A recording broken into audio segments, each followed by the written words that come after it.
America और Mexico के border को देखिए। अगर आप बाइडेन समर्थक हैं और वह बॉर्डर नहीं देखना चाहते हैं तो सऊदी अरब और यमन के बॉर्डर को देख लीजिए। इन बॉर्डर्स में एक खास बात है, वह यह है कि एक तरफ अर्श है तो दूसरी ओर फर्श है। एक तरफ आर्थिक संपन्न अमेरिका और सऊदी अरब है तो दूसरी ओर आर्थिक विपन्नता से जूझ रहे यमन और मैक्सिको जैसे देश हैं।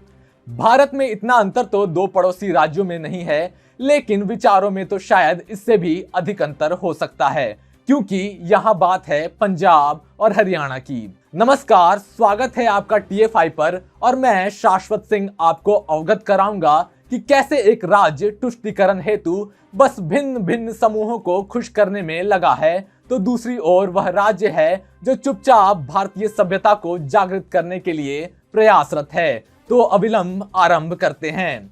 तुष्टीकरण की आदी हो चुकी कांग्रेस पार्टी पंजाब में भी अपने विचारों पर चलते हुए यह ऐलान किया है कि अब स्कूलों में बाइबल पढ़ाया जाएगा। मुख्यमंत्री चरणजीत सिंह चन्नी ने गुरुवार को कहा कि राज्य सरकार के बोर्डों में ईसाई समुदाय को उचित प्रतिनिधित्व दिया जाएगा और बाइबल के अध्ययन के लिए विश्वविद्यालय स्तर पर एक चेयर स्थापित करने की घोषणा की है। चन्नी ने यह घोषणा गुरदासपुर में प्रभु यीशु मसीह की जयंती के उपलक्ष्य में एक राज्य स्तरीय समारोह के दौरान की है। अब चन्नी प्राजी तो बिना तुष्टीकरण किए सत्ता में नहीं टिक सकते हैं। ये स्वाभाविक भी है क्योंकि चन्नी अवसरवादी भी हैं।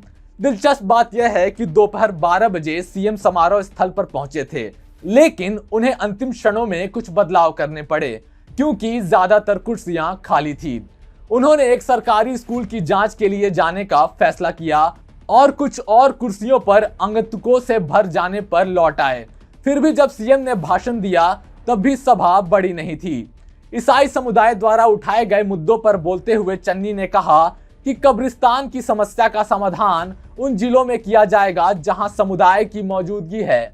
मतलब अगर ये मालूम चल जाए कि गधे की तुष्टीकरण से सत्ता में रहा जा सकता है तो कांग्रेस के नेता गधे को भी बाप बनाने लगेंगे। अब दूसरे राज्य को देख लेते हैं। हरियाणा में मुस्लिम तुष्टीकरण को एकदम सिरे से नकार दिया गया है। गुड़गांव वाले मामले से ही समझने की कोशिश करते हैं। हाल ही में हरियाणा के मुख्यमंत्री मनोहर लाल खट्टर ने शुक्रवार को कहा कि मुसलमानों को गुड़गांव में खुले स्थानों पर जुमे की नमाज नहीं अदा करनी चाहिए। पत्रकारों से बात करते हुए खट्टर ने कहा, मैंने पुलिस से बात की है और इस मुद्दे को हल किया जाना चाहिए।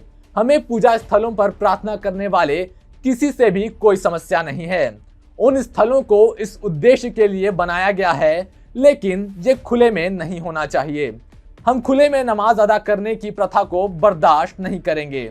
ये तो बस झांकी है। इसके अलावा खट्टर ने स्कूलों में श्रीमद् भागवत गीता को पढ़ाने का निर्देश दे दिया है। हरियाणा के मुख्यमंत्री मनोहर लाल ने कुरुक्षेत्र में चल रहे अंतर्राष्ट्रीय गीता महोत्सव में बोलते हुए कहा है कि हरियाणा भर के छात्र अगले शैक्षणिक सत्र से भगवत गीता से श्लोक का पाठ करेंगे और स्कूलों में इसका अध्ययन करेंगे।